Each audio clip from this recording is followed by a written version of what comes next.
I'm Peter Brownlee, and I made this film. It's about my old school, Lisnasharragh High School in East Belfast, which after 52 colourful years finally closed at the end of June 2008.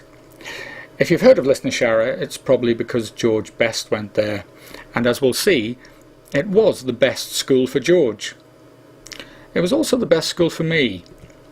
I, like most of the pupils there, failed my 11 plus, but 5 years later I left confident and with a sense of purpose. I believe there was something special about Lisnasharragh. That's why I've made this film.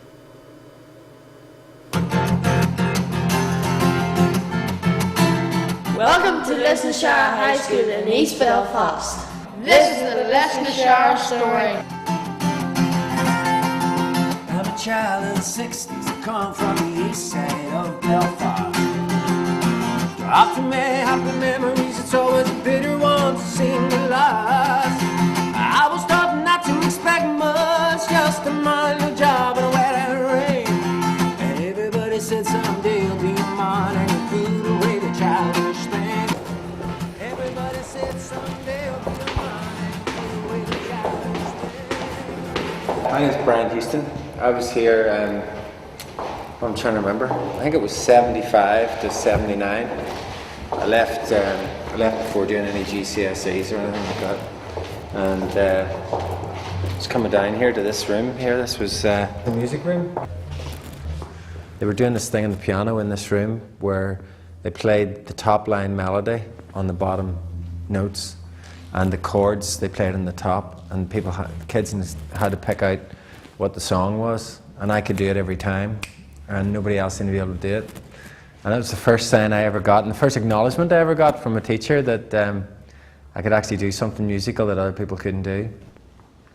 You got to come to Lisnasharragh when you failed. Nowadays they don't call it failing, then they called it failing, the 11 plus. And the only thing that made me feel any better about coming here was that everybody failed. All my friends failed.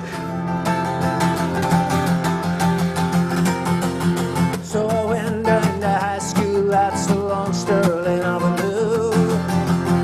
But I left in my fourth year, I got a job done at Heart in the Wood.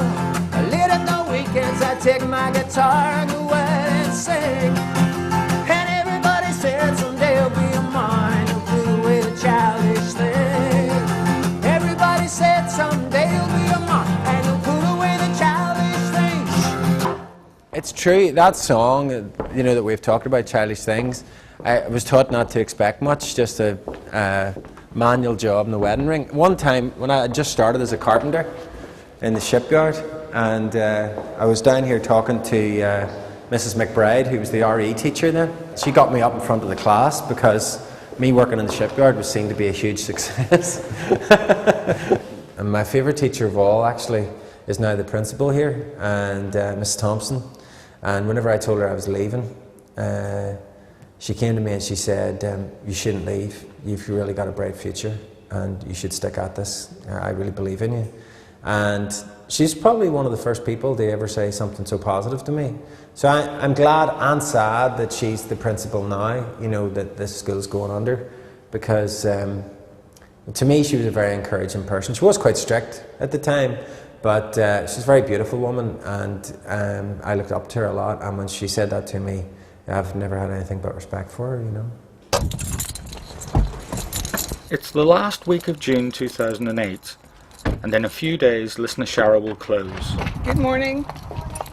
This is an emotional time for head teacher Lynn Thompson, who spent her whole career at the school.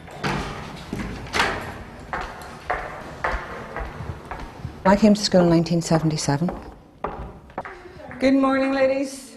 I was a very young 22-year-old girl, fresh out of college, and I distinctly remember the first day being here, walking across the playground, and I really wasn't all that much older than the pupils around me, and thinking how terribly, terribly vast it was, and how was I ever going to find my way around this place, let alone stamp my authority on it.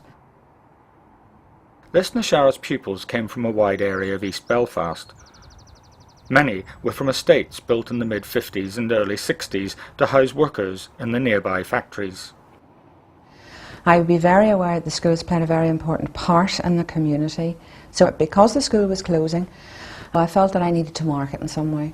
And this is the way that we're marking it. In my view, this calendar is a piece of social history. Since the school opened, we have kept every pupil record. Therefore, we have the photographs for the vast majority of pupils, from the very first pupil ever here, to the children who leave now, today. Lisnasharragh opened in 1956. The original staff are here. Some of these people were here indeed when I first started. People like Mr. Baldrick. My name is David Baldrick, and I was an original member of staff in Lisnasharragh, which opened in January 1956.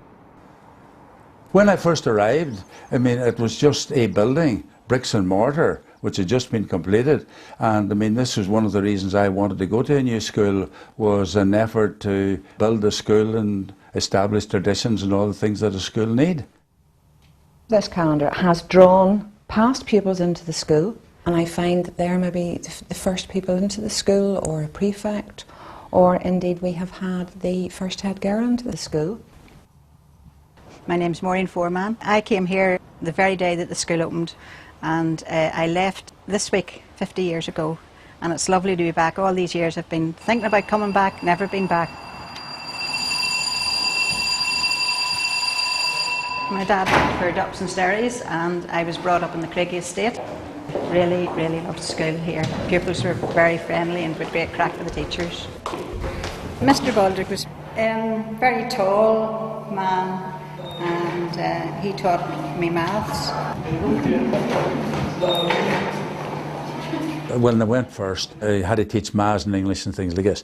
And I had my maths class in the music room, the bottom music room, which was a horrible room, because all the mums and dads went past and waved unto the kids. You know, when the kids waved out, I didn't mind.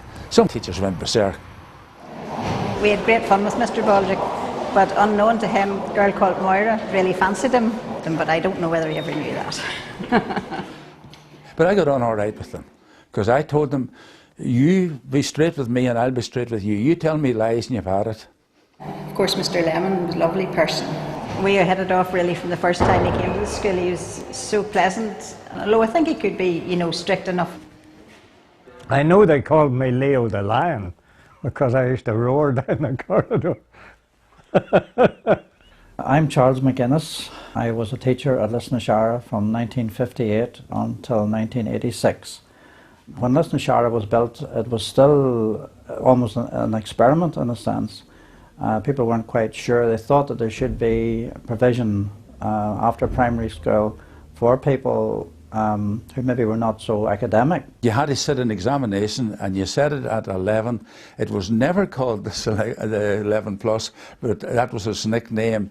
And there was a quali, which was another name, you know, all these names. Well, secondary intermediates in those days assumed that the children who came to the school were going on to such jobs as clerks. The boys, if they had the ability, wanted to go to Mackey's or to the shipyard, and there were no qualifications getting in there. If your granda worked there, your dad worked there, your uncles worked there, and they wanted you in, you were in. Girls, no matter, we had very, very good girls who all wanted to go to hairdressers because immediate money, not too well paid, but it was immediate money. I had done 11 plus, but wasn't interested in going grammar school, and that's why I ended up, because I wanted to work in an office. It was a case of we prepared people as best we could for the jobs in which they were going to specialise later. And therefore a great emphasis was put upon woodwork and metalwork. My name's Robin McCabe. I was at Lisnasharragh between 1958 and 1961. I lived in the Craigie estate, and it was a case of walking across to the school every morning from the Craigie estate, across the Craigie Road and through the roadways up to Stirling. My father was a riveter in the shipyard, hard-working man in the shipyard. and I was the eldest of 6 of a family, 6 children. The headmaster was a bald-headed man, something similar to myself now, and his name was Mr. Barber. He was quite the leader. He was an ex-serviceman like myself and had served in the gunners. And there sprung up a camaraderie between the two of us, which served the school, I think, very well indeed. He was the headmaster. He was the headmaster. Later, the headmasters were not headmasters in that tradition. Sam Barber wouldn't have known how to be a headmaster that had boys in talking to him about playing football and that sort of thing. Oh no, no. And he always wore his gown. He felt that this didn't so much give him dignity as it gave the school dignity, and that's what he was after. He walked up and down the corridors looking very regal and very much the part, but he was a very nice man to work for. My name is Roy Murray. I was in Lisnasharragh from 1958 until 1979. Yes, 21 years. Secondary schools were not allowed to do public examinations. And that's why people like George Best never had an examination that they could do, because the ministry didn't allow it. So what did they do? What did these children aim at? To get a job as quickly as possible and get out and earn. And therefore we introduced the College of Preceptors examination, which will give them an end in view. No running in the corridors. Everybody walked on the left in single file, and you weren't allowed to pass anybody else. Assembly was every day in those times, and I can well remember you had almost 1,000 pupils in that big assembly hall. We all come in through here at the end, and everybody stood in single file. We all marched in and took our place. We're all in our classes in rows. I used to play the piano, and they were quite an involved thing with 2 hymns. There was never any reason why Catholic pupils should not attend state schools. I mean, the state schools were set up for everybody. But in the event, because the Catholic Church tended to provide its own schools, the number of Catholics attending any schools such as ours was very limited indeed. Everybody had to be on best behaviour, and some of the pupils would be doing the scripture reading, just very formal. And then the headmaster came in from the side, walked up the steps, looked round, and silence would prevail, or else. How many children are in the school this week? This week we have 21, so it's very sad. And very strange. Very strange. We have found it very strange since our 5th form pupils left to do their exams and study leave. But now with so few children, we're walking through empty corridors, and it really is very, very sad.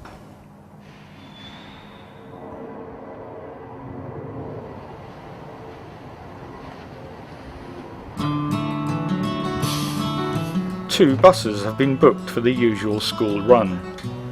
But today, there is only one boy on board. Because I'm so special. The school day now starts with some healthy food in the breakfast club. 50 years ago, the school was a very different place. Well, this case is a case that I probably brought my first days in Lisnasharragh. It has been in the garage for almost 50 years. I used to have to do pages and pages of shorthand. Oh, it seems a lifetime away. Of course it is, it's 50 years. We did the shorthand and typing with Mr. Skillen. Typing, shorthand, bookkeeping. I loved all those subjects. This is part of my needlework. Are you sewer now? Oh no, not a very good sewer. No. That's my head girl badge.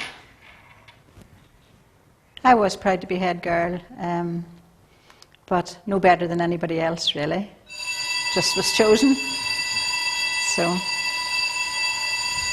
This is the first school trip. It was to France and Belgium, and Miss Hamilton and the headmaster seeing them off on their trip. Unfortunately, I wasn't able to go because our family just couldn't afford to let me go. It was only, 10, 15 years after the war. There was still an austerity about the place. There was even rationing and continued right on into that time. Nobody had a phone. There was very few cars about the estate, if any. When I started in Lisnasharragh, there were about 3 or 4 people in the staff had cars. The headmaster had one, and there wasn't even a car park. The cars parked outside the gate on Stirling Avenue. There were no computers, that's for sure. There was nothing to keep you inside. People didn't have televisions. Attended school, out of school, and played football, played football, played football. Robin played football with a boy who was to become famous not only in Northern Ireland, but throughout the world. George Best sat here. George Best sat here. George Best sat here. George Best sat here. George Best sat here. I think George Best, when he was really an exceptional player, there was a great deal of pride in the school, and pupils would come and tell you, you know, George Best, you just live beside me, miss. It was obviously Mum and Dad, and then there was George, he came first, and then my sister Carol, and then I came 5 years after Carol. We were just an ordinary working class family living in the Craigie estate. Dad worked in the shipyards for many, many years, I think about 27 years. Very little money, but we made ends meet, and we had everything that we needed. We had all very, very happy childhood, very happy memories. At primary school, George did extremely well. His school report shows that he was in the top stream at school, very well behaved. But I didn't really get much time to have a relationship with him because he was always out kicking a football or a tennis ball, as he did mostly in those days. But that's all he did. He played football morning, noon and night. He actually played soccer with me on the Craigie Boys Club team. Our matches in the juniors at that time was always on a Saturday morning. He just lived for those Saturdays. Then he passed his 11 plus, I think it was called the quali in those days, we called it the qualifying exam, and he went to Grosvenor High School, and in those days it actually was on the Grosvenor Road, and a lot of people wouldn't realise that. Grosvenor High School at that time was off Roden Street on the Grosvenor Road, not where Grosvenor High School is now, off the Castlereagh Road. So George had quite a bit to travel to get to school, to an area that was a little bit alien to him in any case, obviously being born and brought up in a different part of the city. And he just didn't settle at the school. He wasn't a happy boy in his first year at Grosvenor because they didn't play football, they played rugby. And then, the disaster of all disasters, he couldn't play football on a Saturday because he had to go to rugby training. So really Grosvenor wasn't for him, and it manifested itself in so much that he then started to play truant at school, or mitch off as we say. It became very apparent very quickly that he wasn't happy, because from going from a very bright pupil in Nettlefield Primary School to having the most atrocious marks in practically every subject, I don't believe there's one subject where he actually made the class average. So typical of George, he never spoke about his problems. It's something which he obviously found very difficult to do, and it was just discovered my sister Carol caught him on. He used to go off to school and leave his school bag at an aunt's house who lived just across the big field, as we called it, in the Craigie estate, and collect it after school and go home as if everything was normal. But my sister Carol spilled the beans to Mum and Dad, so the decision was made to take him from the school. That's not him. Billy Morrison also went to school with George. Robin, how long is it? Robin? A year or two, Billy. Oh, quite a long time. Huh? Since when? I think I left the school in '61. I think that was the last time we met. This is the first time I've been back since the day I left. I was probably helping with your homeworks in 1961. You probably were. Yeah. Billy, were you in Craigie Boys Club as well? Or yes, not? I was in Craigie Boys Club with Robin, and it was a Friday night. I remember going down and played table tennis, and then they had the matches on the Saturday morning. Oh, so it was actually a youth club sort of thing as well as yes. football? It was an area about this size here, up on top of the Greenaway shops. That's right. And you went there on a Friday night and you bought a packet of crisps and a tin of Coke. What's your first memory of George? Right. I was in an art class, and the door opened, and Mr. Barber came in with this young lad. I remember seeing this young lad playing football in the field at the estate. I said, he's a good footballer, we'll see if he wants to play. So whenever he came down, he was actually brought down to our table, and he sat with us, and it happened to be George Best. The door opened, and Sam Barber came in with this wee dark-haired fella, holding him by up here somewhere, which you wouldn't do today. He said, "You sit down there, boy," to George. And he says to me, "Keep an eye on him, he's a bad one." So I said, "Right, have you got a pencil?" "No, sir." "Have you got a jotter?" "No, sir." He was quite small in stature. He was dark-haired,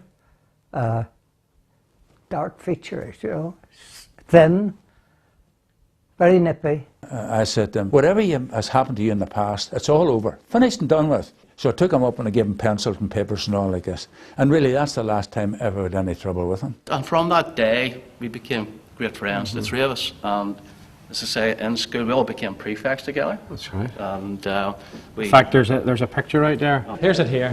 What is it? What is it indeed? Yes, this is George here. That's George. That's you beside him. That's me beside him. And where am I? You're there, you're there. I'm at the end. 1960-61. George kicked me, I kicked him, he kicked George, and when we played football down in the Craigie Estate, there was no goalposts. Absolutely. It was coats. Put coats down, and you were playing against two coats. So then when he came here, it was a case of him playing for the team here. Now we didn't have a good team, but with Geordie on our team, we always had a chance. He went to Lisnasharragh, his whole personality changed, he could play football again, and from speaking to the teachers, they all had very, very fond memories of George. He wasn't a troublesome pupil. He seemed to get on very well in all subjects. Oh yes, bright and articulate. Yes, he was. Very bright.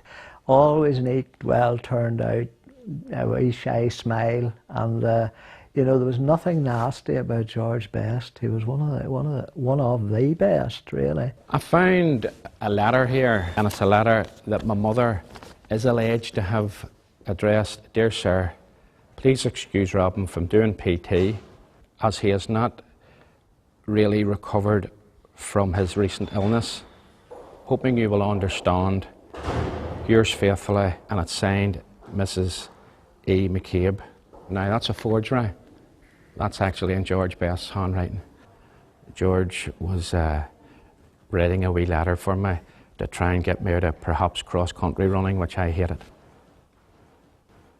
I can remember him because he enjoyed art, and you could always depend on George to sit there and draw away. And quite often I put his work up on the notice boards.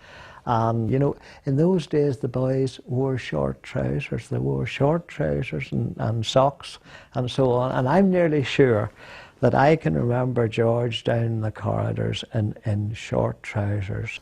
Very often I would stand at the window in one of the main corridors and watch him and many others playing football in the quadrangle. And it was a pleasure and a joy to watch him. It turned out that Lisnasharragh was the best school for George. The boys enjoy a last kickabout with their teacher. 50 years ago, the atmosphere would not have been so relaxed. Spur the king, spoil the child. Corporal punishment was still the norm whenever I came to Lisnasharragh. You didn't mess about in Davy Baldrick's class, because you may very well have been hit with the duster, because he had a good aim. And he was also excellent at the caning. Do you ever ever been caned? I by him? Do you? Oh, I do, I do, yes. Just going up the sands here. This is the sands, yep, indeed. There's this type here, only I say it's plastic Yeah, now, but it was wooden in them days. Wood. And that's right. You were fired, and the next thing you were hitting the back of the head. The tougher you were, the more you were respected, and as long as you were fair. And in fact, it was expected. And if you didn't do it, you might have problems within the classroom. And I used to have lots of problems because I didn't like it. Well, you expected it, you see. And I felt that children didn't have any trouble with, if you said to them, do you know why you're getting this?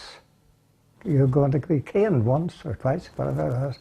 They would say, no, I don't know. Well, then I would have to explain to them why they were getting it, and they would get their punishment nevertheless. There was no complaints against teachers in those days. It was... If you had one home and said, I was caned in class, you'd have maybe been caned in the house too for bringing the good name down. Isn't that right? Yeah, absolutely. It was how we're actually brought up at home. This is the school's last science lesson. In science, pupils were taught how to wire a plug and mend a fuse. Small lessons that prepared you for life. And Mr. Baldrick might have been up in one of those rooms too, but Mr. Rourke certainly was upstairs. And he was quite strict, wouldn't have joked too much. It wasn't generally known in the school, but Mr. Rourke was very much an amateur radio ham. And he kept that quite quiet actually, but he really was one of the top radio hams in the world. Before the internet, people kept in touch across the globe using shortwave radio. And in fact, whenever he eventually left, he went to Madeira simply because it was a good place to be a radio ham. I have met past pupils, and they said, oh, did you ever hear of Mr. Rourke? I said, yeah, he's living off Madeira and he got married. What, they got married? Oh yes, oh yes, oh yes, that was real. A real sensation, that. My name is Ewan Cameron, science teacher at Lisnasharragh. I was there from 1964 until 95. When I went there, there was a line across the playground from the clock at the end of the boys' gym as it was then, and the girls on the lower half of the playground, the boys in the upper half. When the bell went, they all lined up and were marched into class.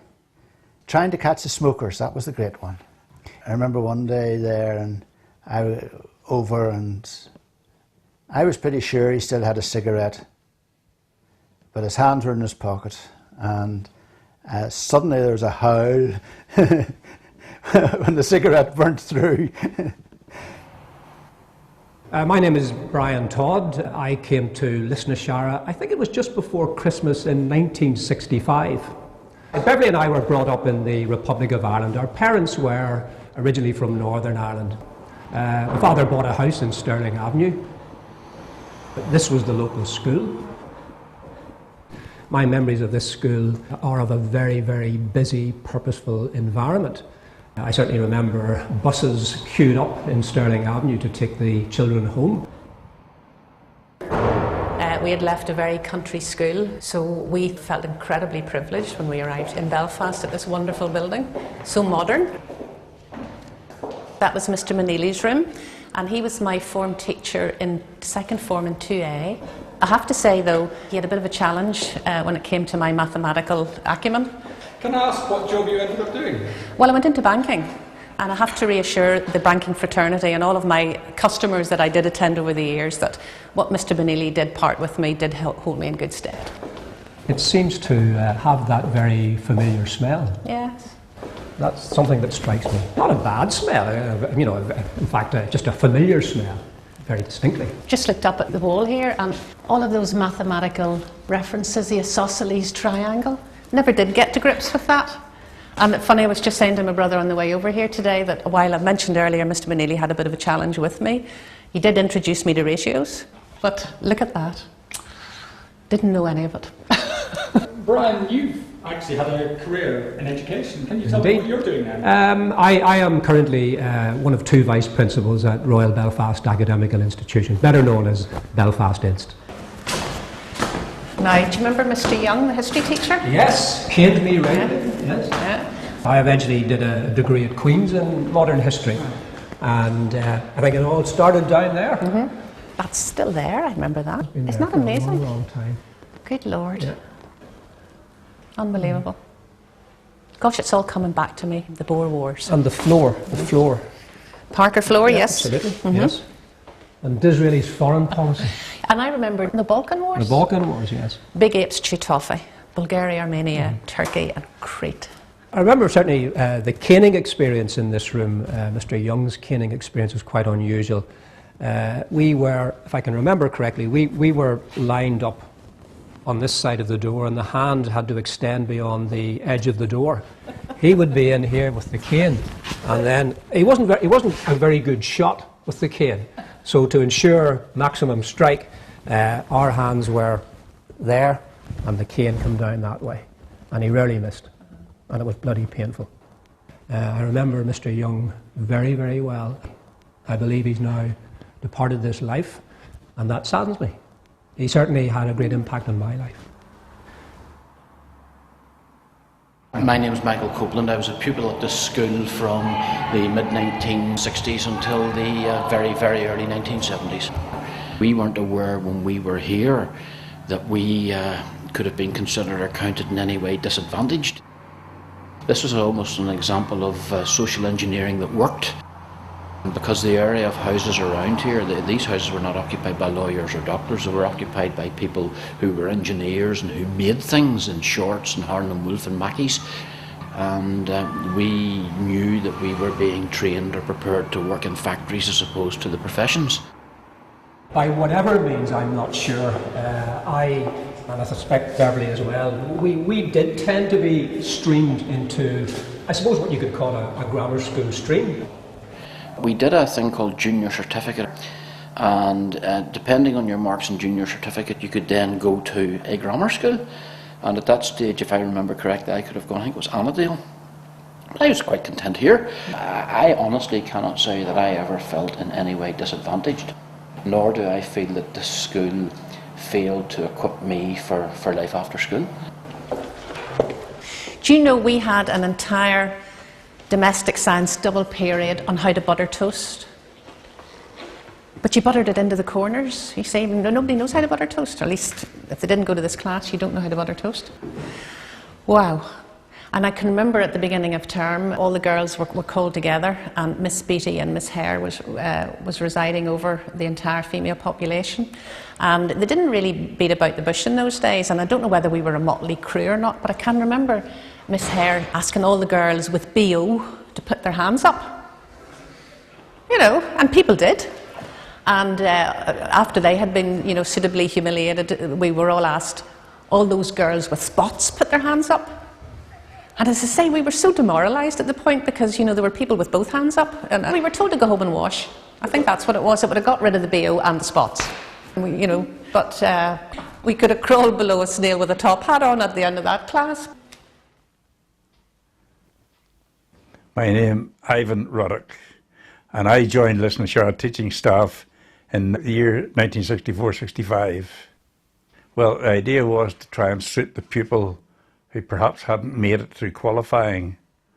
And I can remember clearly a lot of the kids had talents. We would be working away at our woodwork or metalwork, and he would suddenly come out with this expression, down tools and form a hollow square. Come up and form a hollow square, and there they were in U shape. At which point we crowded around to hear the next words of instruction.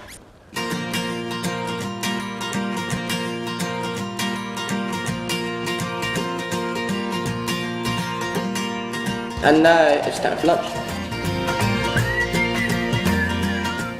Most of the pupils came to the canteen for their meat, 2 veg and sticky pudding. There were various duties that you had to do, and one of them was canteen. Everybody had to be settled, and you had to say grace. For what we're about to receive, may the Lord make us truly thankful.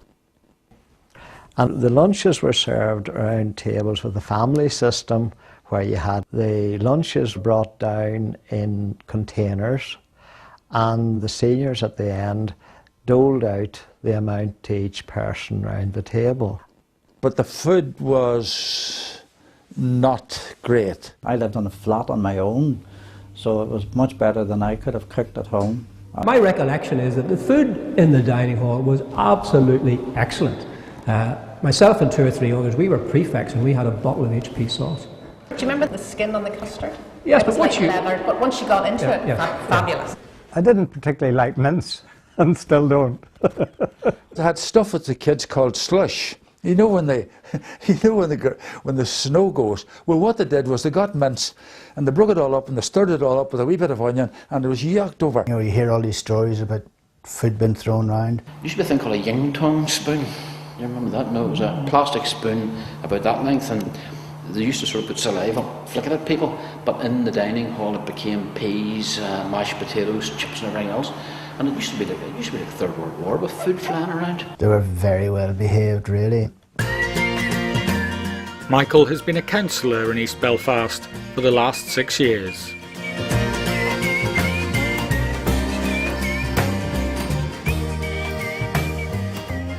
Ice cream. You scream. We all scream for ice cream. Yeah, oh my goodness me. Look at that. Come to Stan, the Rainbow Man, and there's Stanley Foreman outside the railings there. The Dobby van, as we used to call it. Dobby's van used to come and park outside the school gate at lunchtime. Well, I think it wasn't long after I came here, my Uncle Stanley Dobby talked about coming to do tuck shop, and I think he had to approach the school and he got permission and sat outside the gate. There was a prefect duty to go out and actually supervise the queue at that gate, so that was a plum job. He had everything in that van, from ice cream to teeth and powders to milk and tea and all sorts of things. Whenever I stopped taking the school dinners, I used to go to Stan the Man myself and get a packet of crisps and a Mars bar, and that was my lunch. Oh, well, everything in his van rotted your teeth. You know, you had no teeth when you left here, but that was the way these things were. But those were the days before vending machines, before a cash cafeteria, and children just spent their money on sweeties and ice creams. My goodness me. Do you know why it was called Dobby? Can you remember? Do you know? I just don't remember why it was. Because he got his ice cream from Dobson's Dairy. Dobson's Dairy. And it said Dobson's on the side of his van. Ah, right. That to Dobby. Dobby. So that was the reason why. Dobby came to Lisnasharragh for over 20 years. And they used to specialise in putting a spud up his exhaust pipe, and there'd been a tremendous bang, followed by the remnants of a potato being ejected from the exhaust pipe.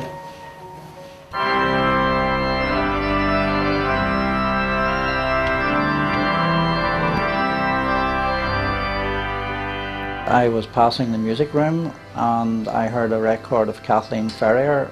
I thought, that's beautiful, and I went in, and it turned out Beth was singing. At that time Beth could span, I think, something like 2.5 octaves, which is quite unusual.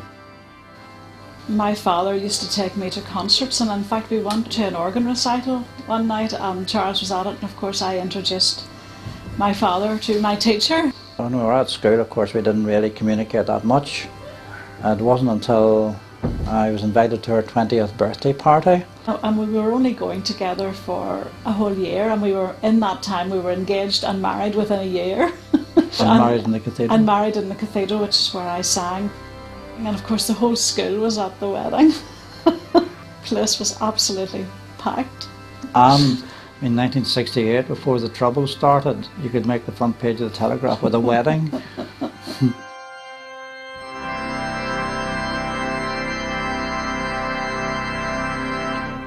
In 1968, a new headmaster arrived.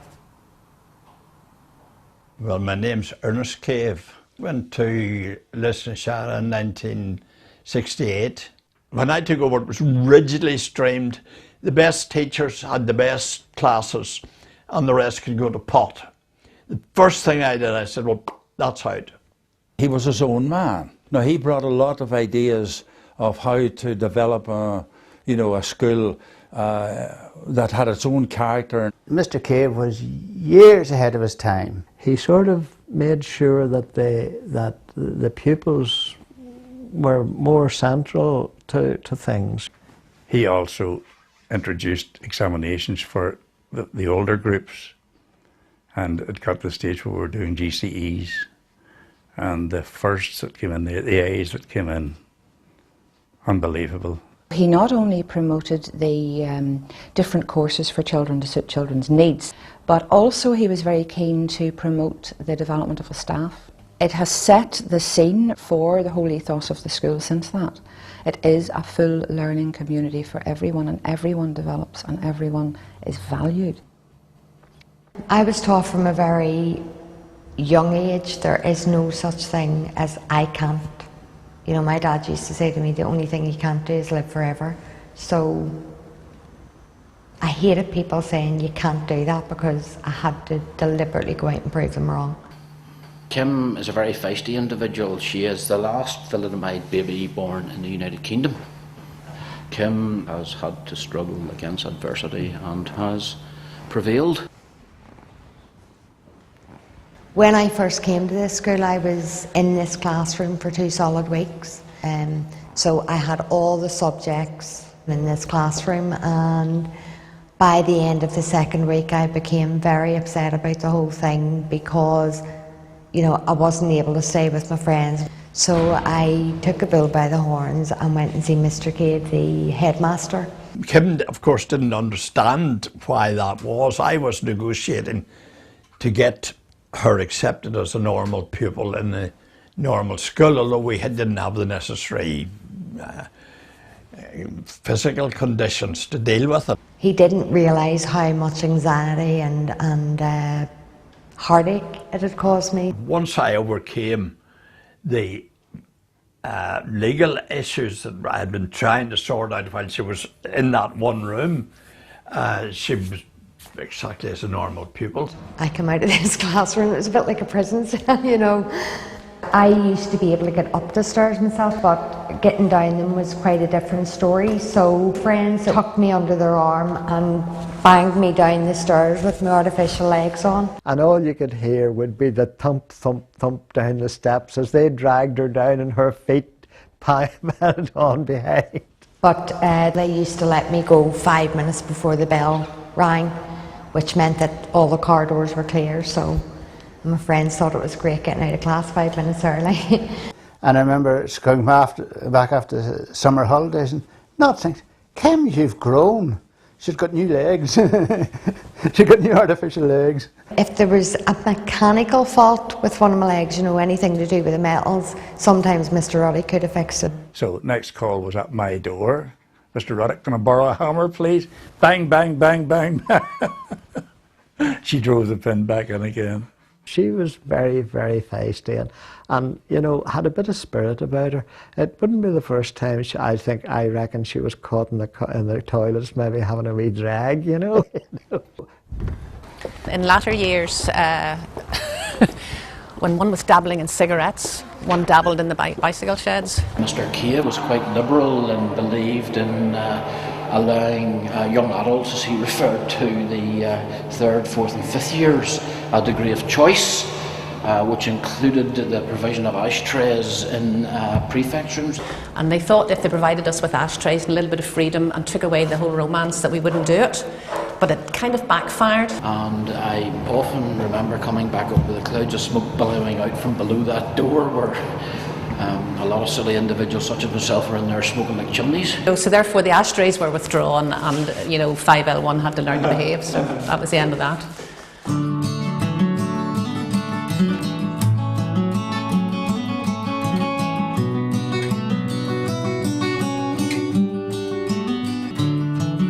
One toot and you're out. Everything really with me is linked to the music department. I have very vivid memories of playing in assembly, of going down to the music room, of just the whole setup in the music room. Oh my goodness. It seems smaller, much smaller. Mr. Moore's desk was over there. We would have had sitting on the desk a container which had the disinfectant for the recorders, and you had to dip your recorders if you used the communal ones, if you didn't possess one of your own. It was horrible to put them in your mouth after that.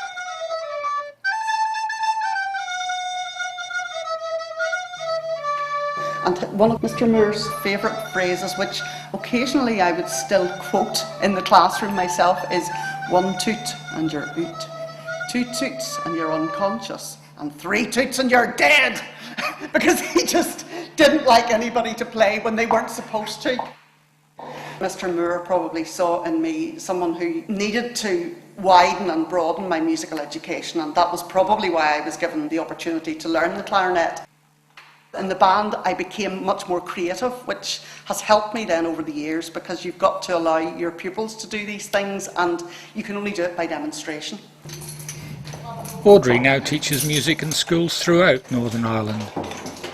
Can you remember any of the tunes we played in the band that you'd be happy to have a bit of a go at? We'll have to plug you in, I'm afraid. Oh yeah, I've got me wired up. Yeah. I remember, Oh Jesus, I Have Promised in particular.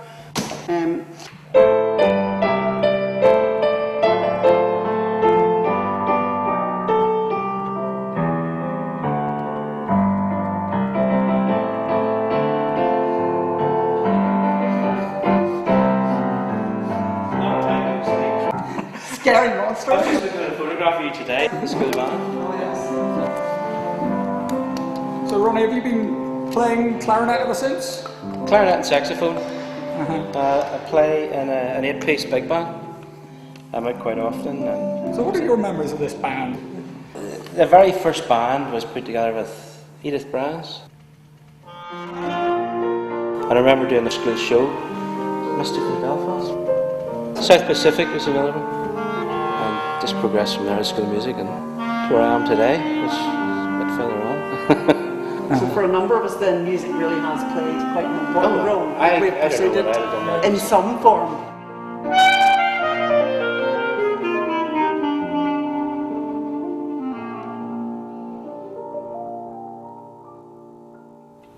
But there was troubles ahead.